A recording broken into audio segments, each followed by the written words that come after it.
Hi, welcome everyone to the Best Eldercare. I'm Razib Chaudhry, your host. We started the Best Eldercare to shine a light really on the groundbreaking and timely work that we're seeing being done really around the world. And we wanted to just share that knowledge to an audience that is really looking for inspiration and to learn from others.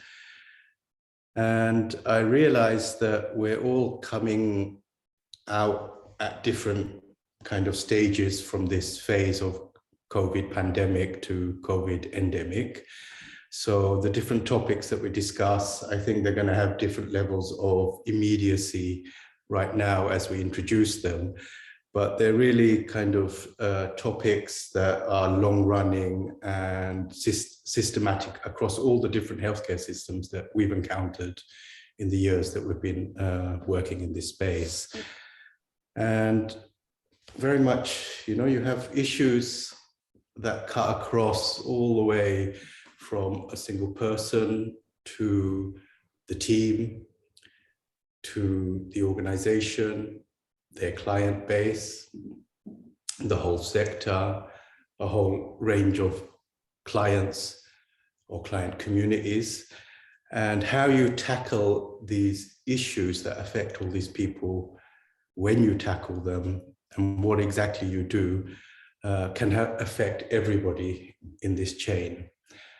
And so this topic that we're discussing today, and we're very fortunate to be discussing with Florence Mathieu from Aina in France, really cuts, in my view, to the heart of a lot of the issues that we could help tackle that affect different people because of the way that we approach something. And in this case, I'm talking about human-centered design or user-centered design of nursing homes. Right now, we're aware that in Australia, in Europe, in North America, there's a move towards transforming large-scale facilities into smaller units. Often the name being used or the label being used is the household model. Sometimes it's even more local. Organizations are just looking to move to single occupancy and aren't seeing further than that. There's a lot of issues right now because we're this pandemic to endemic COVID, acute staffing issues. So the immediacy that people feel for this change really depends not just on your country, but just even on your locality. But as I mentioned already, the topic will run and be current for a long time. And when Florence and I started talking back in autumn last year, I just thought, wow, what a refreshing voice. I'm really sure that what she's going to introduce to us today is going to be valuable for everybody that listens in. Okay. I wanted to just start, Florence, by asking you how somebody who's working in innovation at large companies gets drawn into the eldercare space. It's not always a natural flow for people. So hello everyone. To tell a little bit about myself. Originally, I'm an engineer and I get specialized in human-centered design in my last year of school, and I did a big project, and the subject was reinventing the bathroom for the elderly for a big industrial company in France. And through that project, so we really used the user-centered approach. So that means that we did a lot of interview and observation with older people, with all the people who work together with them, trying to better understand what are their aspirations, their needs, and we develop afterwards a different type of products to answer to those needs.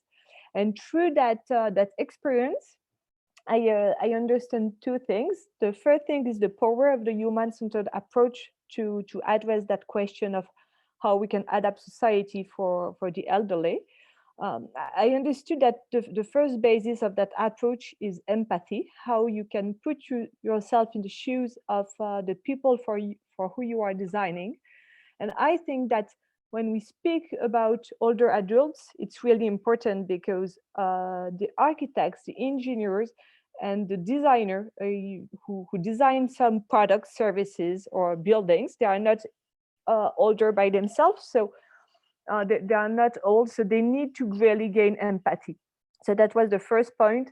The second point of the methodology is based on collaboration. So how you really have a real collaboration between the actors. And I think it's the same in that sector. It's really important that we put together in the same space the people who design products and buildings, the elderly by themselves, and all the, I will say, medical or the medical staff.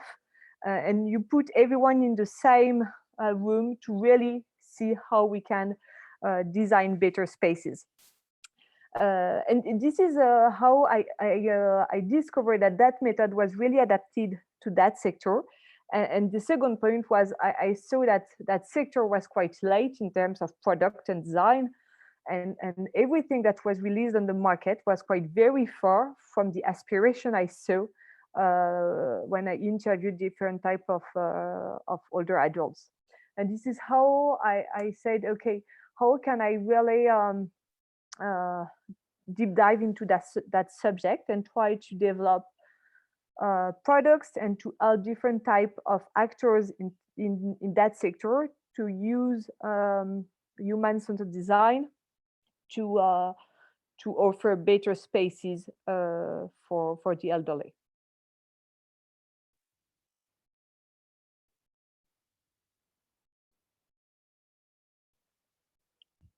Okay, I'm going to jump in with a question. I can see I can't turn my video on for some reason, but I don't think it matters. So just to help everyone understand, could you take a few moments to explain how you see the long-term healthcare sector and homes, facilities in the sector in France operate at the moment, so that people can also kind of draw comparisons with the situation in their own country or locality? Yes. It's quite difficult to see how will be the future of nursing home in France. But what we see is that we are at a turning point where everyone, when I would say where when the full sector is asking themselves how we get prepared for the future. And I really saw a change. I think that 2 years ago and 3 years ago that there was not those type of question, and linked with the COVID situation, and linked also because we see that we need to be prepared with the baby boomers and that the society is getting older and older. There is a huge acceleration in terms of how we can transform the nursing home sector. In the past weeks, there was a big, I don't know if you heard about that, but Orpea, which is the second private actor in home care facilities, there was a lot of dramatic situations that were exposed in the book, and that became at the top of the newspaper for several weeks. It was very, very a big deal. And I think that this is another event that just put the light on the system, and that shows we need to reinvent the system. The system is kind of the end of a cycle. In the past, we used to do nursing home in the way we design hospitals, where there is not that much the household model.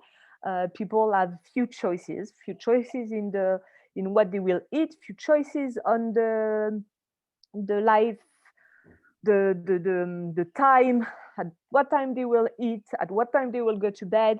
There is a really sanitary culture, even if some of the actors try to change it to so we'll say more hotel approach, I think that it's still so far from what people expect.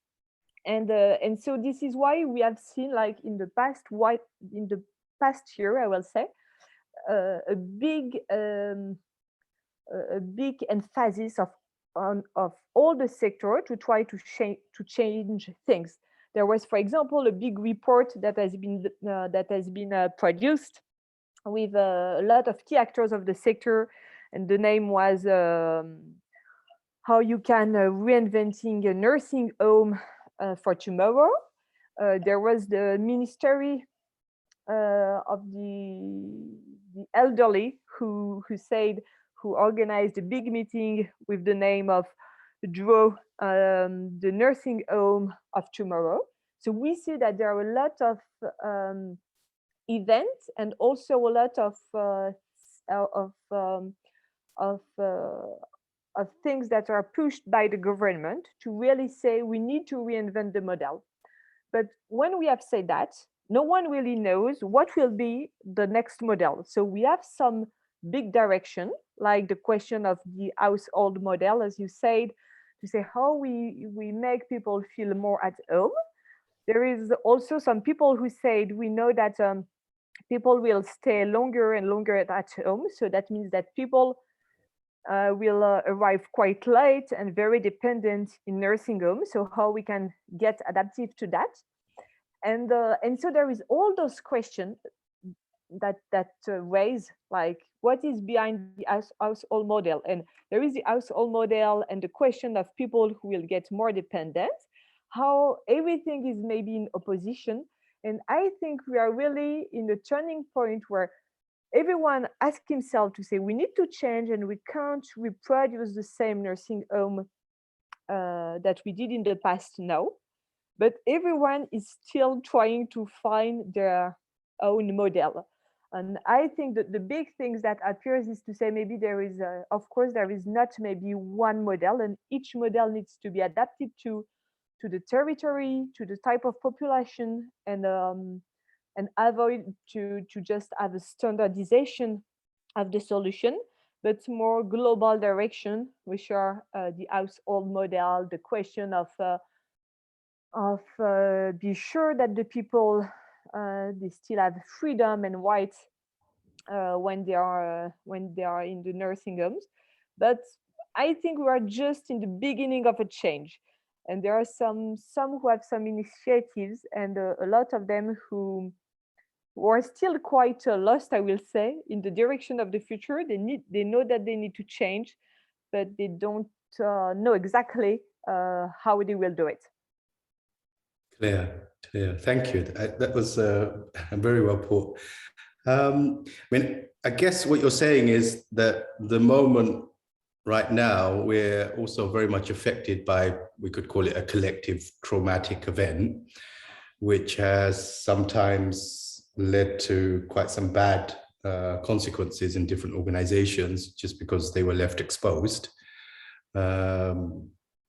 Is that the example you were using with the national press covering a story for Orpea? Yeah, Yes. yeah. I mean, there have been similar stories. I mean, it was earlier in Australia, there was something like this, and then there was a royal commission, which went on for a couple of years in different provinces in Canada. There have been similar reports, you know, looking at how you transform different models.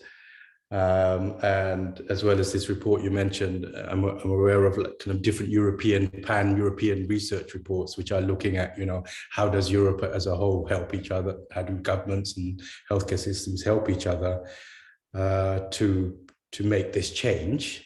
Feeling exactly as you say, we're at the end of a cycle, it's time for renewal. Could I ask you to outline your method, so that it becomes really clear how you put in practice human-centered design? Yes. I will just try to do a little change in the way we see the video, because I'm not sure. I think it would be better like this. Okay. So just to explain very quickly how I end up on my company. So Aina, the company has created, or what we do is we use human-centered design to help the transformation of the elderly sector. And just to understand well, at the beginning we started with innovative furniture for nursing home, and because we saw that on some of the project there were missing a lot of well-designed product that answer to the needs, and I would say the ergonomic needs of people getting older, with a non-stigmatization and non-stigmatizing products. And so we started to do those type of products, but and our clients were people who were renovating or who were building nursing home. And each time we were speaking with them, we understood that we were quite at the end of the chain. They had done already their full design of the project, and we were arriving with a product. But behind our product, because we had that human-centered approach, we were not giving them a product, but a new experience for the people who are living there. But we were so late, we were too late in the process. And we understood at those points that, in fact, a lot of time, the people who were like the director of the nursing home and their staff didn't thought about plenty of little things in the use of their building. So they had like a brand new building, and they realized that, in fact, I don't know, the switch for the lighting was not positioned at the good place, and they understood that, in fact, the way the cupboard was put was not at all adapted to their life, and their hallway were quite big. And we started to help different type of people, because we understood that, in fact, they had a much bigger need, is how we can help them to design better environment from the beginning. And this is how Aina developed its activity. And now that we offer, I will say, consulting to a nursing home, to help them very early in their process of to say, okay, we want to create a new building, or we want to renovate our building. How can we so we help them to define their architectural project linked to in fact their the project of life they have in their nursing home. And so we offer them a full service very early in the process to say, okay, we'll help you to change the culture of your nursing home, to help you to define a much more user-centered approach on the nursing home. And the result will be either in the building by itself, either in the way you speak with the people, in the way you welcome them, and try to really have that, I will say, the user-centered approach. What do? Is you try to see an environment from the point of view of the user. And so we really try to help the people from the nursing home to develop that point of view, and to reinvent the way they get organized, to reinvent the way they think they're building, to reinvent the way they speak, to have something that is much closer to the aspiration of the people who live there. Thank you. Yeah. So in essence, you touched on a lot of points that I've encountered myself in other sectors beforehand. This idea that no one size or model fits all, and you need to adapt your approach to the situation. And very much this idea that if you're able to involve the people who are living in this working environment or working in this living environment, then the things that they are able to include are going to make a big difference to the overall result. But also their involvement means that the actual transformation itself is more likely to be a success, because they'll be able to carry on affecting the changes as you imagine that they should be after this moment. So in this case, this renovation or this new build. How long does such a project take? You mentioned that you start at the beginning, very early on.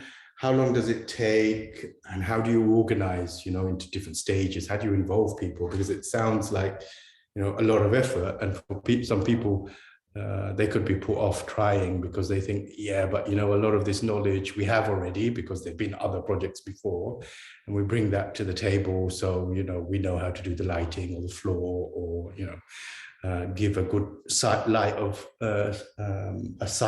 for somebody who's sitting so that they can see now in this new design, the bed and the bathroom from the place they sit. So it's clear where they might want to head to. We have these things, we know these things already. So why do we need to involve and make it more complicated? Maybe you could just talk us through how you organize the different phases, because I think part of that explanation, can help people understand why. Yes. So I will say that depending on the step of the project, when we start to work with our clients, we can have very different type of way of helping them and different methods, but always with the same point of view. But I will focus on more precisely on the clients that we help very early in their architectural program. That means that they start with the idea of our building is too old, either we need to renovate it or we need to create a brand new building. So they only have that idea, and they say, okay, but what we will do, and if we forget at the beginning the first point of what is technically feasible. We try to help them to define what is desirable. What is desirable to rebuild or to build a brand new building. And so we arrive very early in the process. And I will say that we will work with them for maybe in total approximately 4 or 5 months. It's kind of a little time each month. And a lot of time, this is the way we will proceed. So we have developed that kind of offer with an architecture agency who works a lot on nursing home with the household model. And we understood that their perspective of architects and my perspective of the human-centered design approach with a very collaborative work were very complementary, and this is how we create that offer. So basically, how it will work, the first period of time we'll do, I will say, diagnostic phase, where we'll try to really, with an empathy approach, try to understand how the life into the actual building is perceived by the people who are living there. So we have kind of very 360 approach to say, so we'll do basically what we'll do is do interview with people, either one-to-one or a more global interview with all the staff who is working there, with the families, with the resident and the people who are living there. We'll do a lot of observation, try to observe how the building and how the life is in that nursing home. So with a lot of observation, and with that vision of, yes, I will say I said it 360 degrees, to say, for example, if we take the lunchtime, how the lunchtime is done in that place, how people feel when they arrive, how they feel about their bedroom, how they feel about their activities, the activities. And at the end, we'll present a kind of really qualitative diagnosis to say, okay, maybe this is the way you act today, but in fact, what present the difference between the people, what is life today and what the people expect. So those are very simple examples. We'll show them, for example, okay, in all your bedroom, you see that we put a picture that in all the bedroom, the color of the wall is the same, and the people, they have no choice to build any type of furniture. But in fact, when people arrive in home care facility, they are still human beings who wants to keep a little bit of who they were, and they would like to come with some of their furniture. So there is a big challenge of how you can come to standardized bedroom, to some bedroom which are not anymore bedroom but a living space where people can have a much more personalization of their space. This is an example. We will see, for example, in our diagnostic, we'll look at the lunchtime and say, okay, what we have observed in the lunchtime is that you serve very quickly the resident, you don't tell them the menu, there it's very noisy, so you create an atmosphere where it's very difficult and the people can't hear and can't speak with their neighbors because the environment is really noisy. A lot of them have difficulties with uh, with visibility, and they don't know what they eat. And here we explain them, okay, how we can reinvent that lunchtime so people can be in smaller groups, they can be able to exchange with their neighbors, better understand what they eat. And what we see in those very quick examples, so we do that on any type of any aspect of the life into the nursing home, we see that a lot of time each question we start from a user point of view, and we see that there is an impact in terms of space. Of course, how we will design the space for a good lunchtime, but in terms of organization, how the teams is dedicated, what is their approach, how do they see the lunchtime, how they organize it. And so we see that everything is linked, and starting from the experience of people who are living there, we are trying to kind of show all the challenge that that the nursing home needs to tackle to arrive to something that makes more sense for the people who are living there.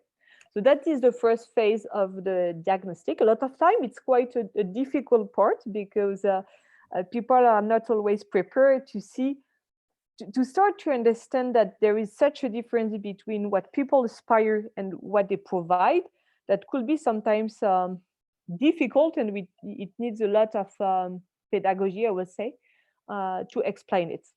And based on that, we will select with the team some of the main and key challenge to start to solve to provide a better environment. So we'll say, yes, there is a problem for the lunchtime. There is a problem in terms of personalization of the bedroom. There is a problem in terms of how we welcome the people when they arrive. There is a problem in, for example, freedom into the home care facilities, because we are in a home care facility where everything is closed after 5 p.m. and the people can't, it's very difficult for them to just have a walk outside after 5 p.m. So we address that, and a lot of time we will select, I will say, between 5 and 10 subjects with a new type of question. How might we help people to have a living place which is much more personalized and adapted to who they are? So afterwards, after that phase, we'll start to do I will say an ideation phase, and we'll do a workshop with the teams.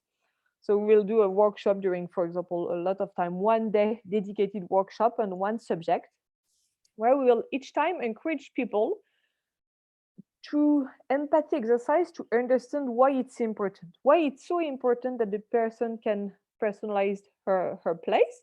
So we'll try to make them some empathic exercise to help them to understand that. And then we'll do, I will say, creativity session, where we try to engage the creativity of the group to say, okay, how we could do to make what could be the solution we can have to solve that problem. And we try to end up at the end of the day with a very tangible concept of little things that we could change now and things that are maybe more global that needs to be integrated in their future architectural project. And so we try to tackle those two things in the same time to say maybe your new type of building, it will be built in 5 years. So we won't wait 5 years until we move the lines. So what could be the kind of effective solution that you can start to do now, so that will help you to test, to see the impact on the people who are living there, and what are the bigger solutions that could be implemented into the future building. And so we tackle all those different type of subjects. So it depends on the teams, but maybe we'll do one workshop each 2 or 3 weeks. And a lot of time in those workshops, we ask that we have between 10 or 15 people of the staff, which are with a very multidisciplinary team, from director to the nurse, to the ergotherapist, to the cooker, that we really have a huge diversity of people who are in the workshop. And so between each of those workshops, the team will start to engage little change in the way they organize, in the way they settle the space, in the way they speak to the elderly. And so we do those different type of workshop with, at the end, the objective of having a much more precise list of what they wish on the future building, and that will help to develop a more specific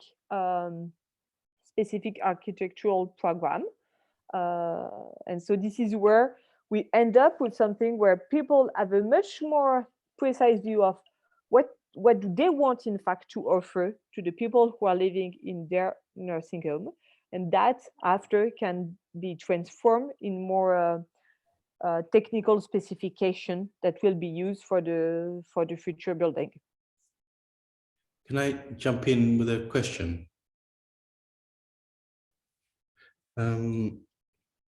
You mentioned that in each of these workshops, you bring together, basically represented from all levels of the organization, I guess, from the cleaning right through to dietary people, activity, medical, nurses, maybe doctors, and the management or directors.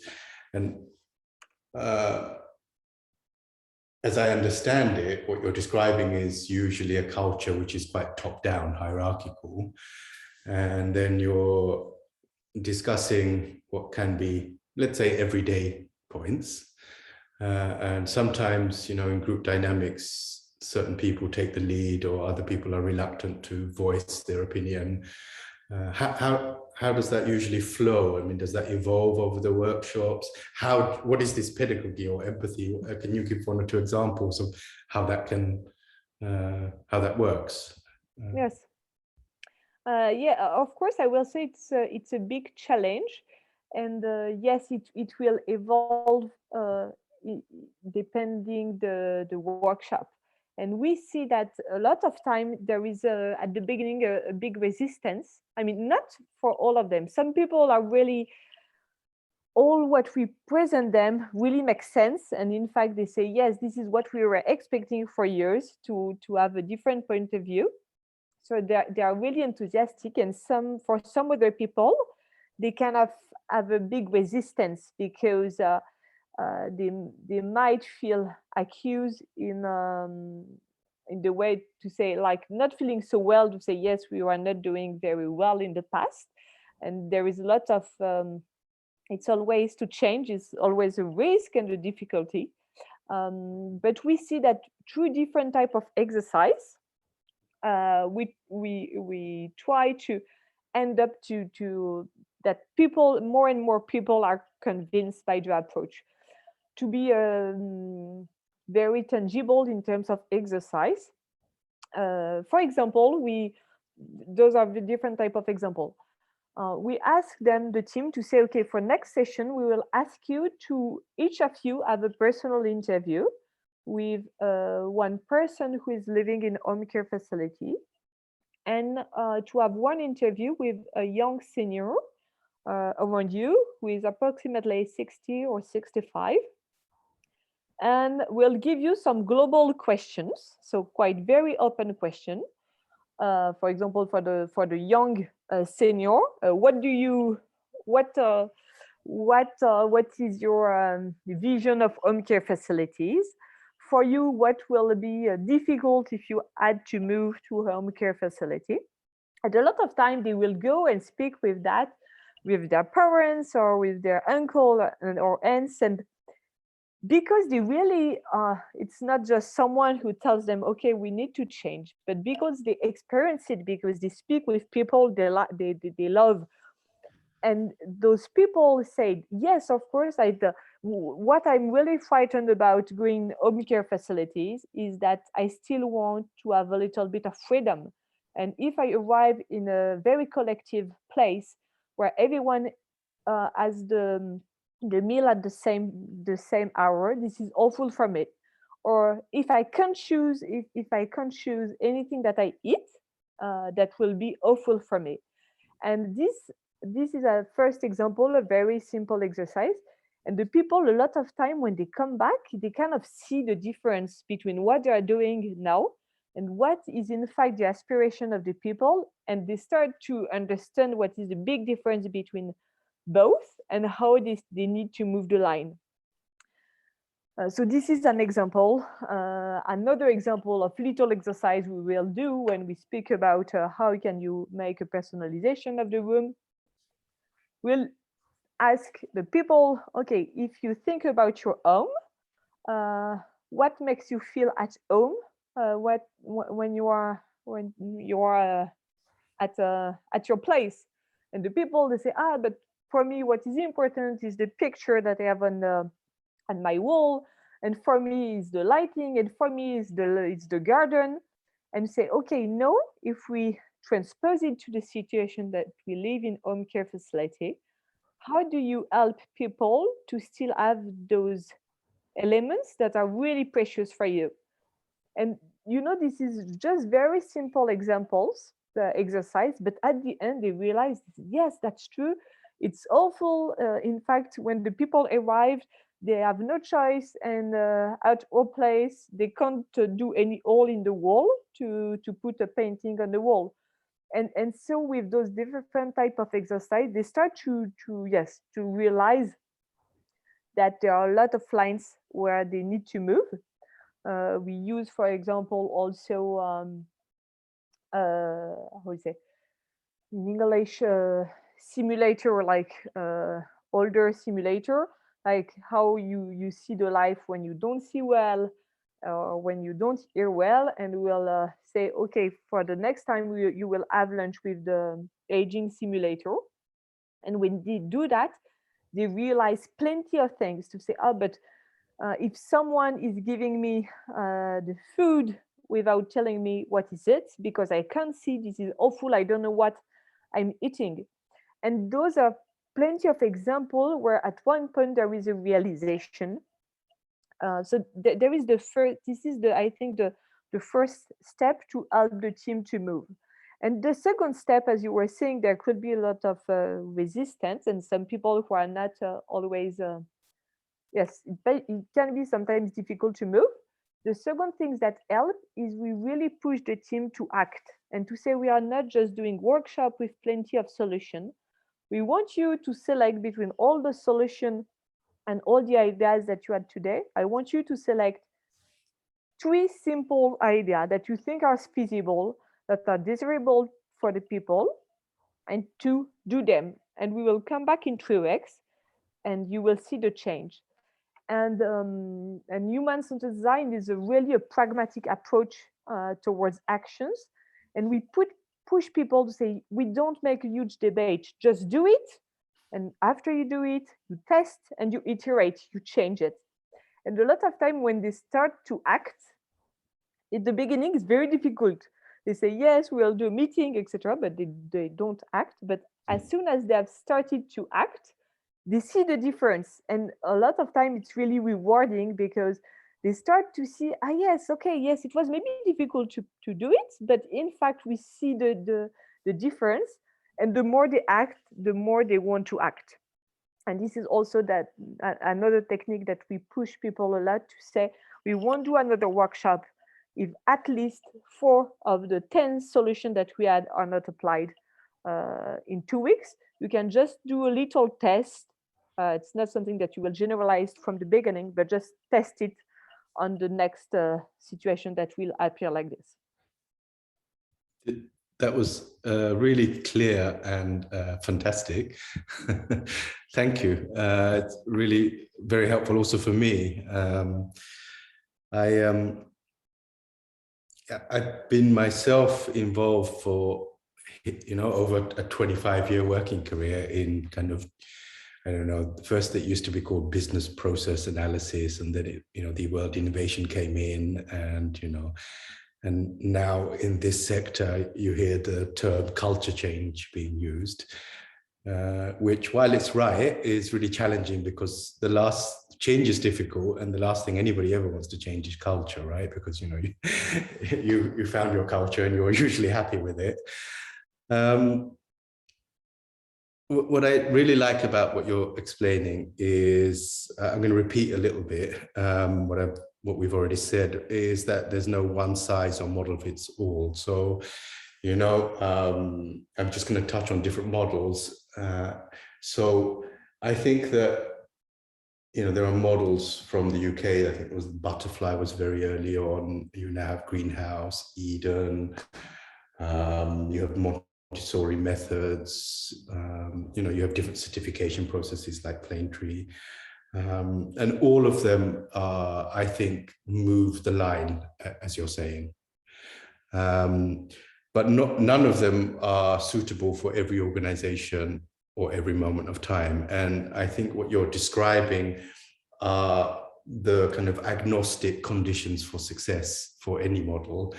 And that very much is the empathy of understanding the user perspective and moving people to be empathic. And that's a real skill, what you've just described, really down to earth way, talk to the parents who might be closer to moving into these homes, simulate an experience to understand, these examples. I think they're so down to earth, but, they always just trigger the imagination and work so well. And this other piece, which I think is really important, it's been the point which has meant, any project I've ever been involved with would work, is that if you don't involve the people that you're expecting to experience this change or this transformation from the beginning, and have them owning the process and being part of the process all the way through, then it's not going to work, because they won't feel it's from them. So why should they do it? And in some cases, they also won't have gone through the process of acquiring the skills needed to, have internalized that, and then have the skills to actually keep the thing going, keep the ball in the air, or, the change working. You already touched on, some of the real just down to earth changes, that people can put in place. Are there any other examples that you feel like sharing? You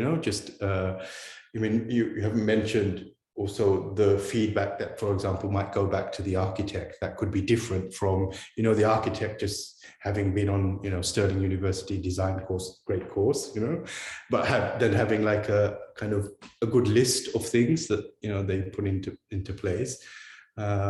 what are the types of recommendations that go back, for example, to the architect or to the managers, you know, that they buy into to change things? Do you have any examples that you can Yes. think? Very different type of examples. For example, what could I tell you? So, for example, for the architects, we will say, based on all the observation and creativity phase, etc., people will arrive to a point to say, yes, but you know what is very difficult is when you have a very complex building with a huge distance between the place, like the personal place and the shared place.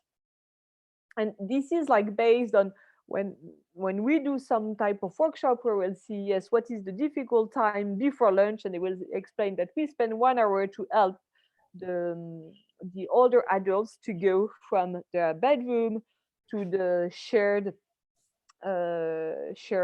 place where they have lunch.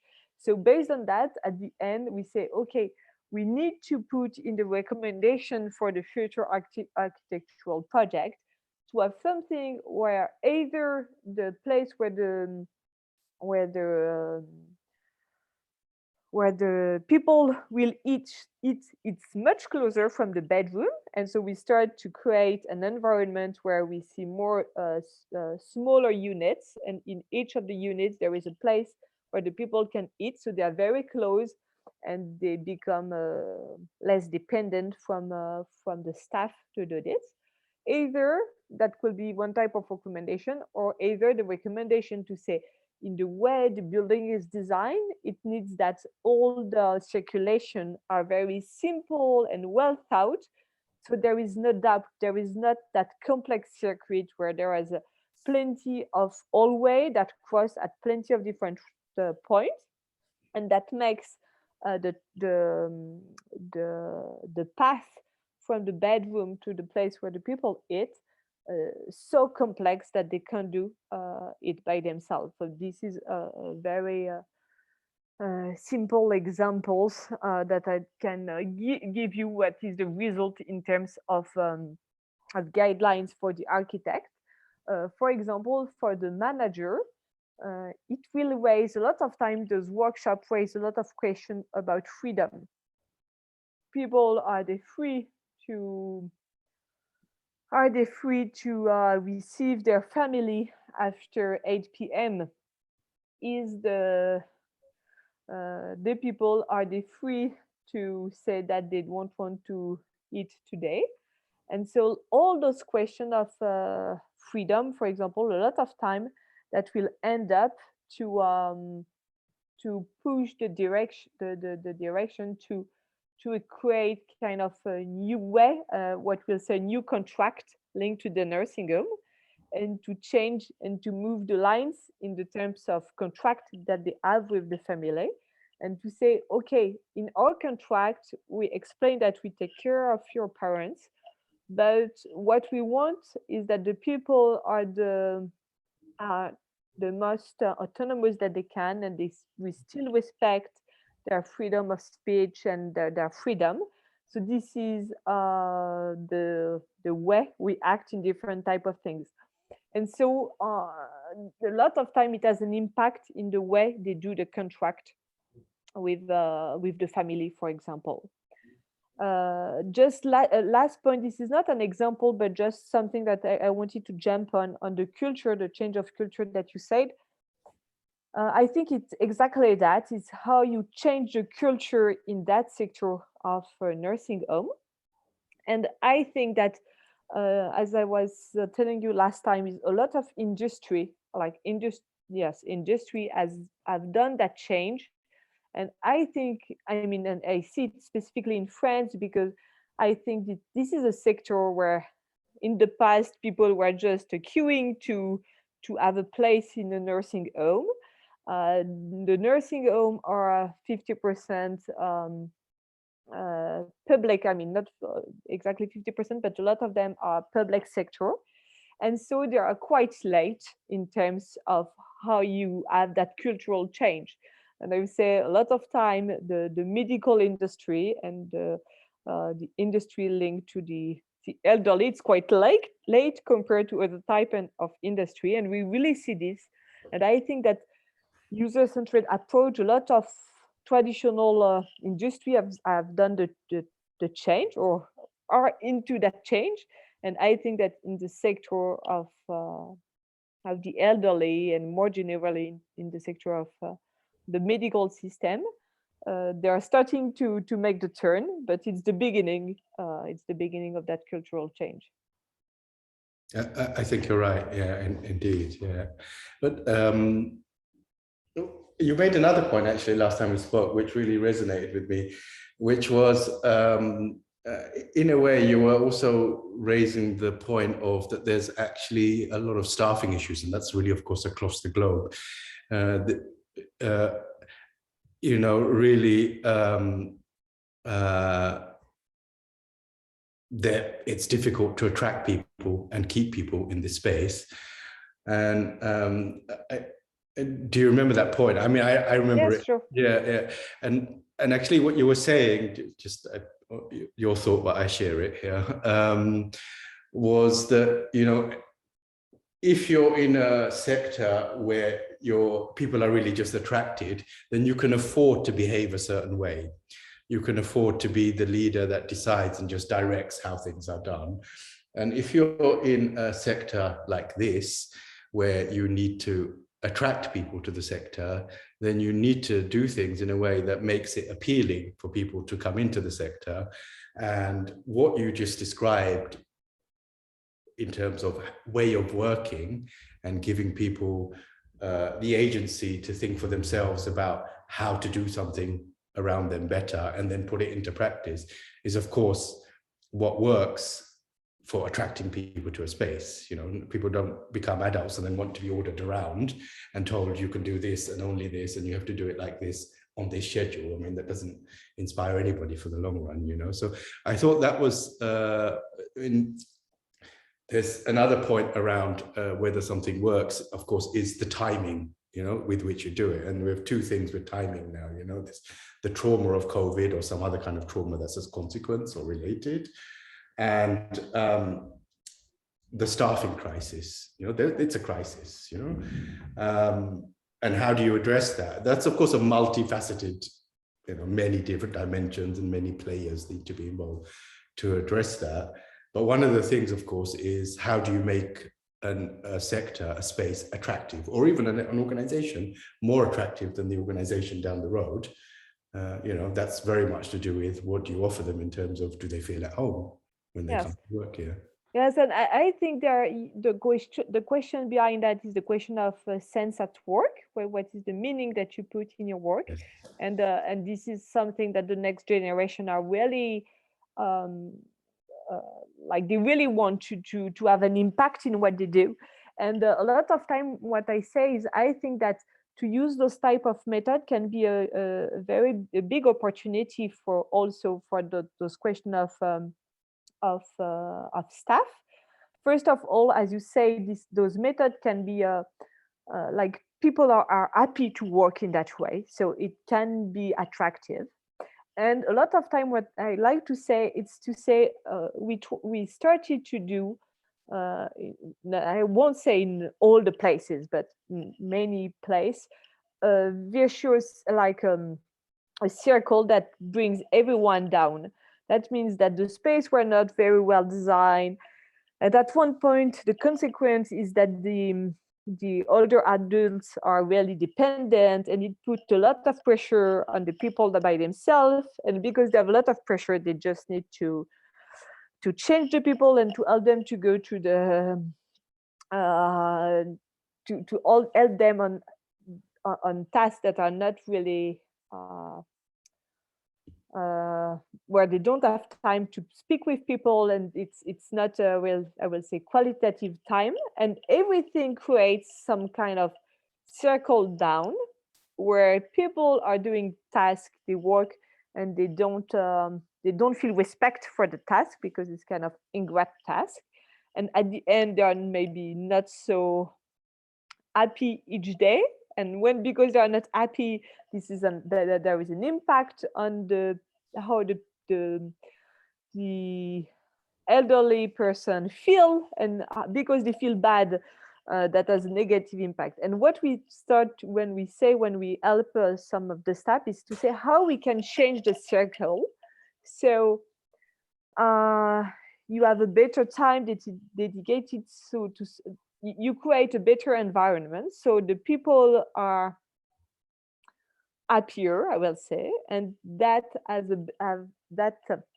a better impact on the way you work, and you feel much more the sense of your work in that context. And how we can try to make a differentiation, and at the end, because I think that it can be a huge valorization for people to say we'll help people to have a good life for the end of their life, if actually they have the in the culture they can really have time with the people and can really help them. If their total thing is to say we have 2 minutes to go in one room and just go out and go 2 minutes in the other room, they totally they lose the sense of their work, and this is how we create that vicious circle. Yeah, yeah. Thank you. Thanks so much. Yeah. I just want to open up if anybody has any questions. Can you drop it into the chat or the Q&A? I'll take a look now. Where I realize we're almost on the hour. We've just been very fluidly talking between each other. If not, there's no problem, of course. Okay, I'm seeing Ashley King saying, brilliant, we're in the same place in New Brunswick, Canada. So that's, that's good. All right, I think it's good if I wrap up now. Yeah. Florence, thank you so much for sharing. It's really, I realize that you're very busy, and it's very much an altruistic thing that you do now to share your perspective, your experience, and explain the different ways of working and the outcomes. We'll do our best to make sure people hear about the work that you're doing, because I think it can give energy to many people. On the chat, I think it's Marianne is written something in French, which you can better read.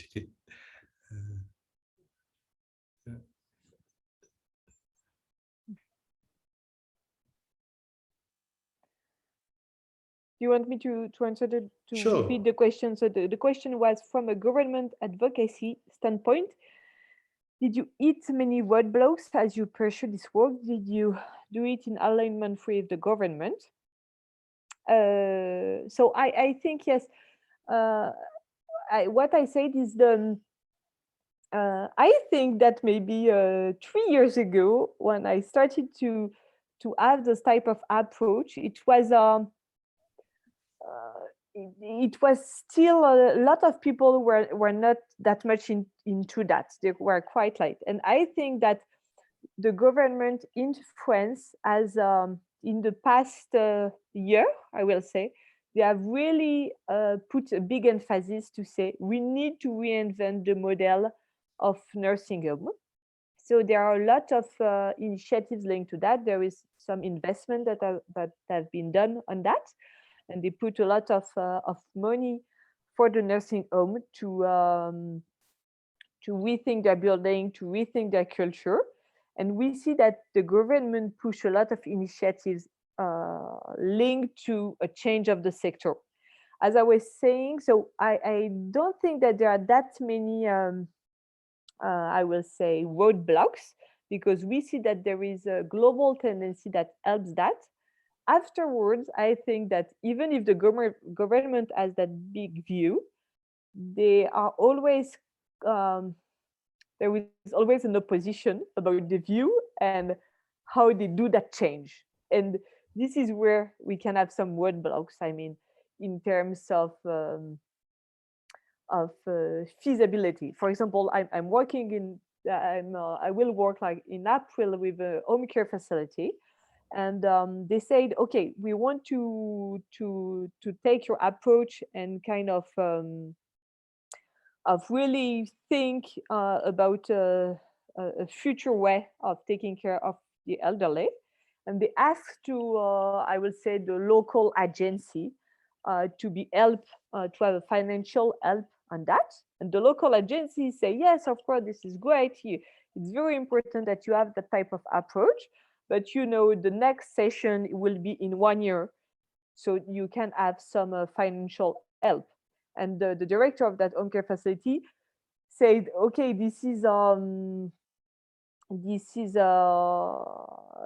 the problem, is that the government encourages us to have this type of approach, but in terms of technical solution, in 1 year, that doesn't make sense, because depending of the time lapse of their project, they need to be much faster. And so if they wait the approval of all the government help that they can have in terms of timing, that doesn't make sense. So this is an example of, I will say, administrative roadblocks that can still appear, but the global direction is toward the move, I will say. Thank you. I hope I answered to your question.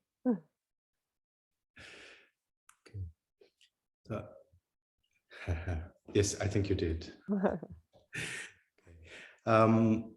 So I'm just going to wrap up by mentioning that next month, so that will be the last Thursday of March, Wednesday of March, which is the 30th. I'll be talking to Wang Long Li of TinyBots, actually here in the Netherlands, who in my view is really doing some very special work and really has some fantastic plans that he can actually put into practice, which I think is really amazing, around using social robots to help people to live longer and more independently at home. There's something, I think it's one of those things where it's of course a very attractive area, so it's bringing in people everywhere, but there's something quite different around the market environment in the Netherlands, which we can touch on next month. Which means that what Wang is doing can be applied at a scale and depth just because of the way the market works. That can be an example to others to learn from. So I'm really very happy that he's making time to connect and talk next month. So please join us for that. For today, Florence, thank you so much. Thanks again. I really enjoyed the conversation, the interaction, and it gives me really a lot of energy to listen to you explain the work that you're doing. I think it's very much needed and very worthwhile. Thank you. Thank you a lot for inviting me, and I think it's yes, you offer a great perspective on that sector with the webinar you launched. So congratulations for that, and thank you for inviting me. My pleasure. Thank you. Okay. Bye-bye. Bye. Bye.